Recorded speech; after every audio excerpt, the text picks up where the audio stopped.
Breaking news Nigerians. The British High Court kicks against Ipob leader Nnamdi Kano's illegal rendition to Nigeria. Hello, guys. Welcome back to Spice Channel TV. Thank you for always coming out here.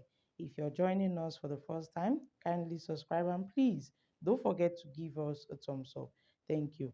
Let's quickly hit the news to get the full details. The British High Court has made an unconventional ruling in a significant human rights centered on Nnamdi Kanu, a British national and the leader of the indigenous people of Biafra, Ipob.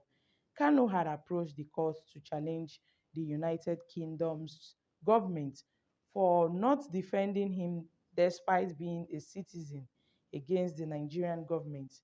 His legal team, led by John Halford, the head of the Public Law and Human Rights in Blindsman LLP, had said that in June 2021, Kano was abducted from the airport in Nairobi, Kenya, by Nigerian Security Service and was detained and tortured for 10 days in Kenya. And he was then flew blindfolded on a private plane to Nigeria. In a statement on Thursday, Aloy Ejimakor, the special counsel to Kano and IPOB, said through the UK High Court that, though the UK High Court frowned at his rendition in Nigeria, it however ruled that the foreign security did not reach the same conclusion. He said the court also highlighted extracts from the option of the UN Working Group of Arbitrary Detention and the Nigerian court, which unanimously found that Kanu was subject to extraordinary rendition and which called for his release. The Working Group on Arbitrary Detention is under the United Nations Commission on Human Rights. The group comprises of scholars and experts who specializes in human rights issues and related law.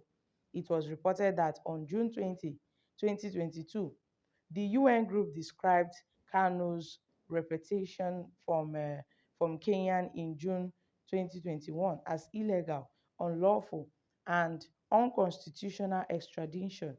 It also called for the immediate release of the IPOB leader and demanded compensation from the Nigerian government and Kenyan government for the way he was treated.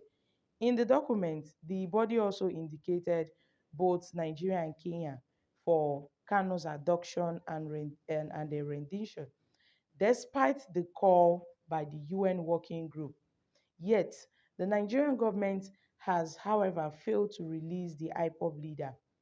Aloy Jimakor said, whilst Mr. Justice Shift noted the findings of the U.S. Working Group on Arbitrary Detention and the two separate rulings from Nigerian's High Court and the Court of Appeal that Mr. Kanu had been extraordinarily uh, rendered to Nigeria following his interception in Kenya by Nigerian security forces, observing himself that Mr. Kanu had been subjected to rendition. He went on to hold that the Foreign Secretary was legally entitled to make no decisions on whether this is the case or not. But then, Mr. Kanu's case was heard over 4 months ago on 15th November 2022, and that in the day's judgment, Judge Mr. Justice Swift noted the evidence of serious wrong have been really committed against Mazi Kanu, including that in 2017, when the Nigerian state had attempted to kill Kanu, for which a Nigerian High Court awarded compensation and an order for apology that the Nigerian authorities captured Kanu in 2021 whilst he was in Kenya and subjected him to inhuman and degrading treatment, and critically, that he was subjected to rendition. However, despite clearly recognizing the gravity of the wrongs committed against Mazi Kanu, the court disapprovingly held that Mr. Kano had no legitimate expectation that the British government could reach a firm view for itself on what had occurred or its seriousness. This is particularly surprising, given that the court himself reached the base that Mr. Kano had been rendered on the basis of the evidence before it. The court's judgment, therefore, is unsatisfactory, not just for Mr. Kano, but for any British national who finds themselves subject to serious violations of their rights whilst abroad.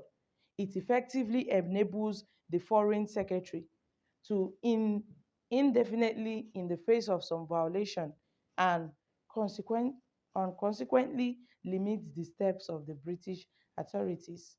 And the family of Mazin Nnamdi Kano has appealed against the judgment.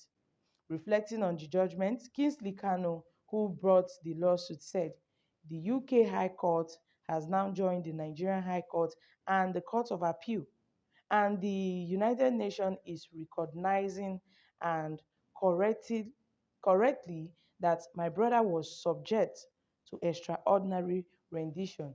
This is something of importance, but I find it very disappointing that, in spite of this, the High Court has held that the British authorities are not required to reach a decisive view on his rendition and can refuse to confront the masses of evidence which has occurred until the British authorities reach such a view.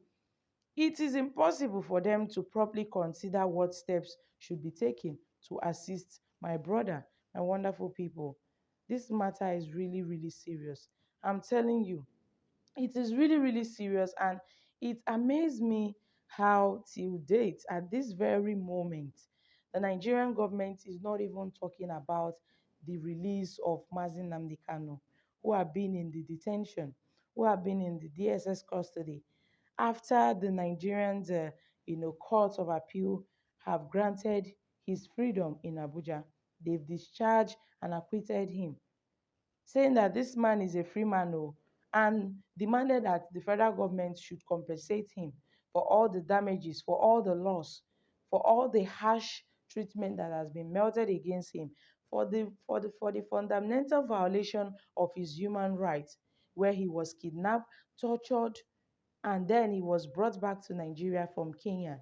Look at the treatment that was melted upon him. But then, till date, the Nigerian government have not yet released this man. I don't really know where we are going to in this country. I don't know where we are going to. Now, the British High Court kicks against Ipob leader Nnamdi Kano's illegal rendition to Nigeria. I'm dropping here, guys. What are your thoughts concerning this issue? Kindly share your thoughts concerning this in the comment section down below. Thank you. Bye for now.